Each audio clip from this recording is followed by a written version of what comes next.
Today is July 26th, 2026, and for 13 consecutive nights, United States Central Command posted the same kind of message to the world.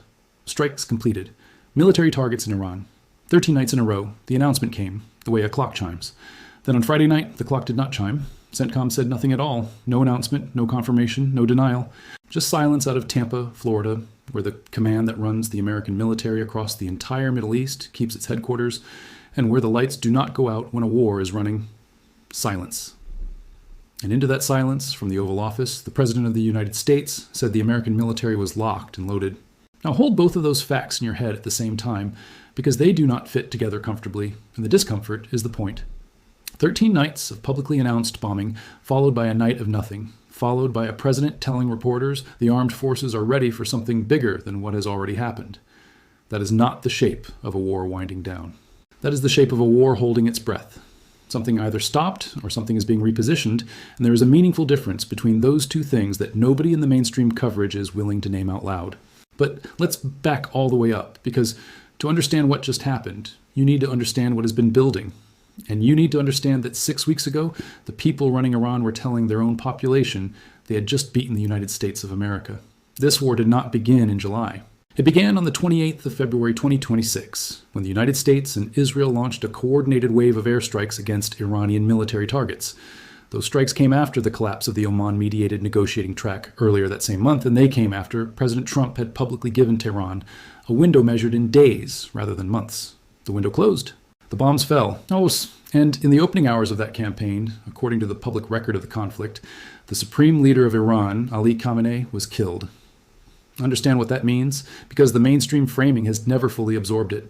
A man who had held absolute authority over the Islamic Republic since 1989, 37 years, longer than most of the population had been alive, was removed from the board in the first act of the war.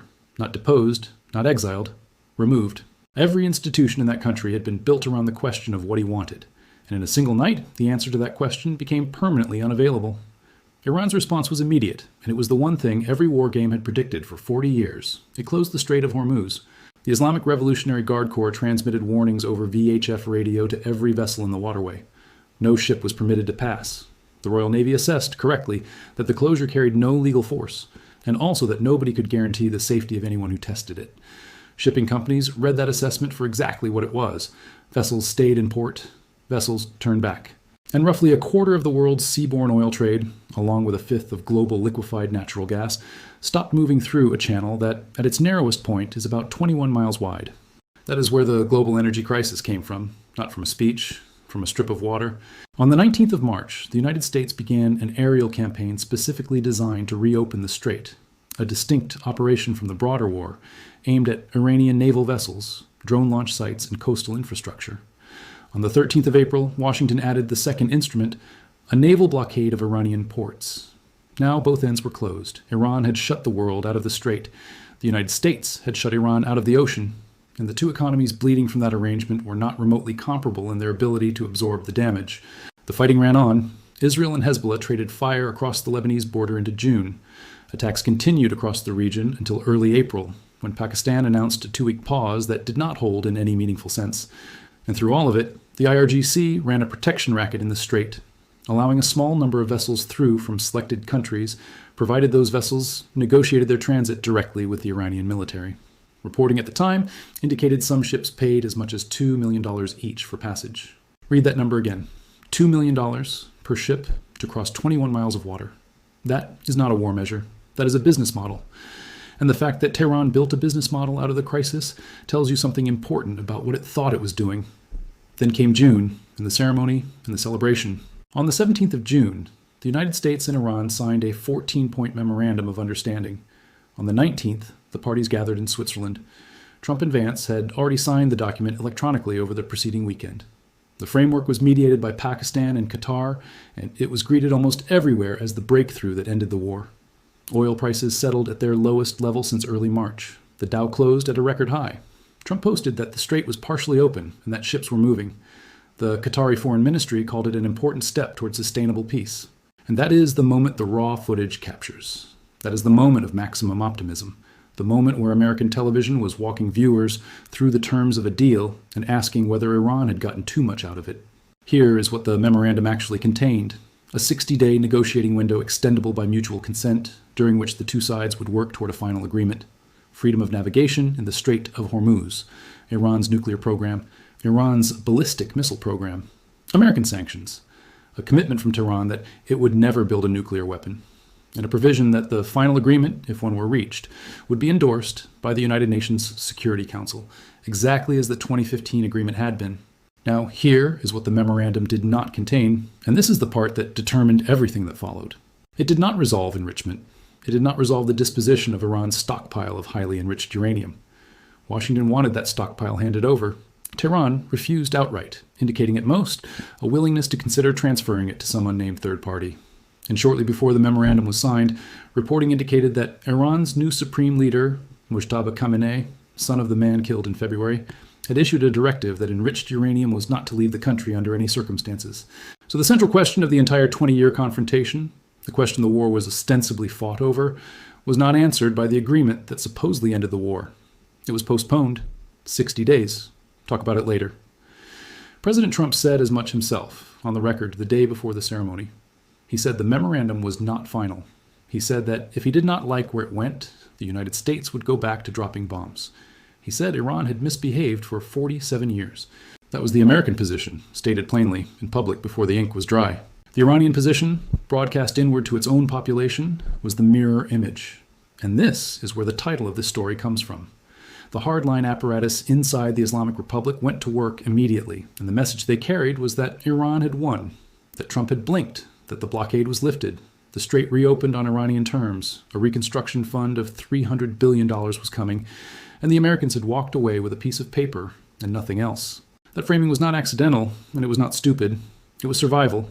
A regime that had just lost its supreme leader to an American bomb, watched its navy dismantled, and spent months choking under a naval blockade, cannot go to its people and say, "We lost badly, and here are the terms." It has to say, "We held the line, we forced them to the table, and now the money comes." Every element of that message was aimed at the interior, not the exterior. And here is where the story changes completely. 3 weeks. That is how long the arrangement lasted. On the 6th and 7th of July, Iranian forces attacked commercial vessels in the Strait of Hormuz again. Not a proxy, not a deniable maritime militia. Attacks on international shipping. In the corridor, the agreement was specifically written to protect. Inside the negotiating window that same agreement had created. A week after the deal, a drone went into a cargo ship. The American response arrived in layers, and the layers matter. The Treasury Department moved first, sanctioning an Iranian financial facilitator named Ali Ansari, described as overseeing a global network of assets benefiting the country's leadership. Then, on the 14th of July, Treasury escalated further, targeting the illicit shipping and sanctions evasion network of Mohammad Hossein Shamkhani, a network Secretary Bessent described in blunt terms as one of the regime's most profitable engines. That word, profitable, is doing a great deal of work. The United States was not sanctioning a weapons program. It was sanctioning the cash flow of the people making the decisions. And on the 12th and 13th of July, the bombing resumed. That brings us to the detail that changes everything about how you should read the last 2 weeks. On the 14th of July, the United States restored the naval blockade of Iranian ports. Both instruments were back in place simultaneously, less than a month after both had been suspended. And Trump floated something genuinely novel, a 20% fee on cargo transiting the Strait of Hormuz in exchange for American protection. He walked it back within a day, replacing it with a promise of Gulf state trade and investment deals. But the fact that it was said out loud at all is the tell. For a moment, the United States publicly contemplated running the same toll booth the IRGC had been running, and the only difference between the two propositions was who held the guns on the shoreline. Now, let's talk about the response from the American side that nobody has properly weighed. Vice President Vance, who has led the negotiating effort throughout, said something in mid-July that should have been the headline everywhere and was instead buried in live blog coverage. He said you can bomb them, you can take away their radar, you can take away some of their drones and some of their missiles, and it is still too easy to fire at ships in the strait. He concluded that the problem can only be solved by talking. Read that again. Read it carefully. That is the Vice President of the United States, in the middle of a bombing campaign his own administration is conducting, publicly stating that the bombing campaign cannot achieve the objective. Not that it is difficult, that the physics of the problem do not close. He is right, and understanding why he is right is the single most important thing in this entire story. The Strait of Hormuz is roughly 21 miles across at its narrowest point, and the actual navigable shipping lanes are far narrower than that. a pair of 2-mile-wide traffic separation channels, inbound and outbound, hugging Omani waters. Every supertanker on Earth that leaves the Persian Gulf must pass through that specific ribbon of water at a speed of maybe 12 to 16 knots, with a turning radius measured in miles and a stopping distance measured in miles. A loaded VLCC is a 330-meter object that cannot dodge, cannot maneuver, cannot hide, and cannot shoot back. Against that target, Iran does not need an air force. It does not need a navy in any conventional sense. It needs three things, and it has all three in quantities that cannot be counted from orbit. The first is the one-way attack drone. These are propeller-driven airframes, some of them assembled in workshops rather than factories, flying low and slow across a stretch of water narrow enough that flight time from an Iranian beach to the shipping lane is measured in minutes. They cost thousands of dollars. The interceptors used against them cost hundreds of thousands to millions. Every single engagement is an economic defeat for the defender, even when it is a tactical victory, and that arithmetic does not improve with time. It compounds. The second is the naval mine. Iran has laid mines in the Strait during this conflict. Mines are the most patient weapon in the maritime arsenal and the single hardest to remove. A mine does not need a targeting queue. It does not need a launch order. It does not need a chain of command. It sits there and it waits, and mine countermeasures work is measured in weeks and months, conducted by slow, specialized vessels in shallow, contested water, which are themselves ideal targets for the drones.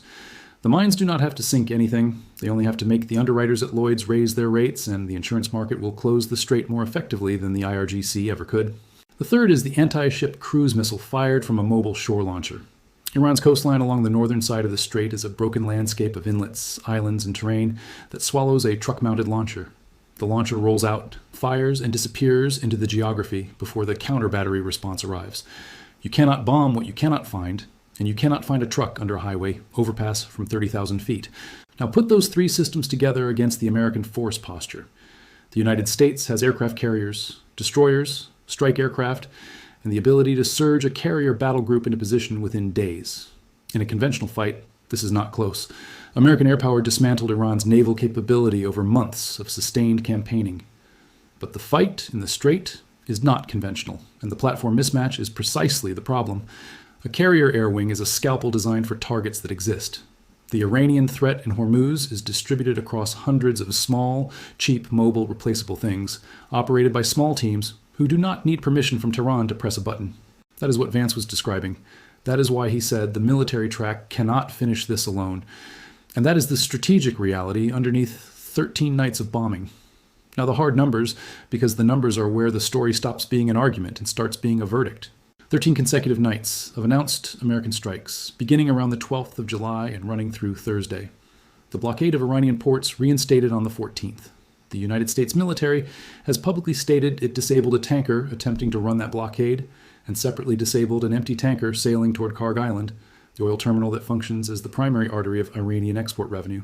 On the American side, 3 service members killed, nearly 100 injured to some degree since the 7th of July, according to the Pentagon, which stated that 96% returned to duty and that the majority of injuries were minor concussions. That figure became contested when reporting indicated the military had been slow to disclose injuries, with the Pentagon responding that the delay was intended to protect the personnel involved. Across the broader Hormuz crisis, at least 17 merchant ships damaged, 7 abandoned, 2 captured. A tugboat sunk, 12 seafarers killed or missing, 1 port worker killed and 2 wounded in Bahrain. On the 20th of July, the UK Maritime Trade Operations Center logged a tanker struck by a projectile 8 nautical miles northeast of Lima, Oman. And on the Iranian domestic side, the number that matters more than any of the others. On Friday, the 17th of July, the United States dollar passed 1,900,000 rials on the free market. Now, let's talk about what nobody in the mainstream conversation is connecting, because 3 separate pressure systems are converging on the Islamic Republic simultaneously, and the convergence is producing something none of them would produce alone. The first track is financial. The blockade closes the ports. The strikes degrade the export infrastructure. The Treasury designations attack the evasion networks that move oil when the legal channels are shut. And note carefully that Treasury went after Shamkhani's network specifically, meaning Washington is not aiming at the Iranian economy in the abstract, but at the specific pipes through which regime-adjacent wealth actually flows. The currency responds accordingly. And at a conference in Tehran on the 20th of July, the economist Farhad Neely reportedly described the Iranian economy as sitting between chronic inflation and hyperinflation. That is not an opposition talking point. That is a domestic assessment delivered at a domestic economic forum. The second track is military. 13 nights, sustained, announced, repetitive. The repetition is itself the message. CENTCOM posting the same notification night after night is a form of psychological operation aimed at Iranian decision makers, demonstrating that the tempo is sustainable and that the American side is not running out of targets or ordnance or patience. The third track is internal, and it is the one the regime fears most. According to compiled figures from Iranian opposition sources, at least 135 separate protests, strikes, and demonstrations took place across Iran during June alone. That figure comes from the National Council of Resistance of Iran, an organized opposition body with an obvious interest in the number being large, and it should be weighed accordingly. But the regime's own behavior corroborates the underlying trend far better than any opposition press release could. Consider what the Islamic Republic has actually done. Basij forces have remained deployed across cities for months, specifically to deter renewed demonstrations. Parliamentary activity was suspended for a prolonged period, reportedly out of concern that factional infighting would spill into public view. Nationwide internet shutdowns have been imposed. On the 5th of July, the Supreme Court confirmed death sentences against 12 protesters from the January unrest. Between the 16th and 22nd of July, 6 days, 5 political prisoners were executed, all reportedly detainees from the January protests. On the 14th of July, the Tehran prosecutor stated publicly that cases arising from the war and the protests had been processed with precision and speed, and that some had resulted in death sentences already carried out. A confident government does not execute nearly 1 political prisoner per day. A confident government does not suspend its own parliament. A confident government does not shut off the internet for its entire population. Those are the actions of an apparatus that has looked at its own society and concluded that the society is the threat. And that brings us to the question that actually determines what happens next. Who is in charge of Iran right now? The nominal answer is Mojtaba Khamenei, who inherited the position of supreme leader following his father's death in the February strikes. But inheritance is not authority, and this is the fracture at the center of the Islamic Republic. Ali Khamenei accumulated his power across 37 years through patronage, through the appointment of every senior cleric and commander, through the slow construction of a web in which every important person owed him something. None of that transfers. What transfers is the title. Beneath him sits President Masoud Pezeshkian, elected on a reformist platform, who described the June framework as an important step while stressing that no final agreement existed. Foreign Minister Abbas Araghchi runs the diplomatic file and has been running it since the Oman track in 2025. American negotiators who have faced him describe him as extremely tough. Ali Larijani holds the Supreme National Security Council. Mohammad Bagher Ghalibaf, a former IRGC commander, speaks for a parliament that was suspended. Gholam Hossein Mohseni-Ejei runs the judiciary and has spent July demanding tighter security measures and broader emergency powers. And then there is the IRGC, which is not a branch of the Iranian government so much as a parallel state with its own economy, its own foreign policy, and its own weapons. Here is the moment where the internal war became visible. On the 22nd of July, Brigadier General Abolfazl Shekarchi, a spokesman for the Iranian armed forces, publicly accused advocates of negotiating with the United States of serving enemy interests. He said that people whose hopes lie with America and the West had come out of hiding to undermine national unity. Read that carefully because of who said it and who it was aimed at.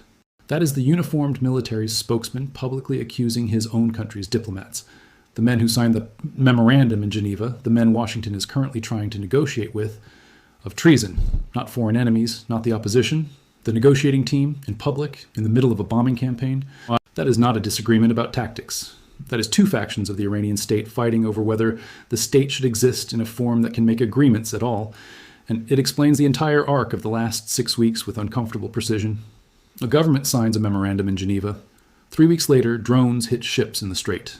The obvious question, did Tehran lie, or did Tehran lose control, has never had a satisfying answer. And the Shekarchi statement suggests the honest answer may be that both things are true at once, or that the distinction has stopped being meaningful. So here is the honest strategic assessment, stripped of both governments' preferred narratives. The claim that Iran played Trump was true for about 3 weeks, and is now the most expensive miscalculation the Islamic Republic has made in a generation. The hardline faction extracted exactly what it wanted from the June agreement. The blockade lifted, the strait reopened, sanctions pressure paused, and a domestic story about victory. Then it demonstrated, within days, that it would not honor the terms. And the cost of that demonstration is that Washington now has a documented, public, uncontestable record of Iranian non-compliance under an agreement Iran itself signed. Every future negotiation runs through that record. Every argument for sanctions relief runs into it. The pause has been shown to be reversible in 72 hours, which means the pause is no longer worth anything at the table. But the American position is not the clean victory the domestic coverage suggests either, and pretending otherwise is how analysts get surprised. Trump has called this renewed campaign a military skirmish and denied it represents a prolonged new stage, while also declining to say how long it will last. He has said publicly that dealing with Tehran may be a waste of time. He has simultaneously said the two sides remain in talks and that he believes the Iranians are getting more serious. On Friday, he met with senior advisors and cabinet officials to discuss escalation options should the negotiations fail. On Saturday, he said the military was locked and loaded while confirming no final decision had been made. Those are not contradictions. Those are the public artifacts of an administration that has not decided. And the reason it has not decided is Vance's problem. The military instrument degrades Iranian capability but cannot eliminate the specific threat that is actually closing the waterway. 13 nights of strikes have not restored normal traffic through Hormuz. Roughly 13 commercial ships transited in a 24-hour window in mid-July. In peacetime, that figure would be a small fraction of the daily flow.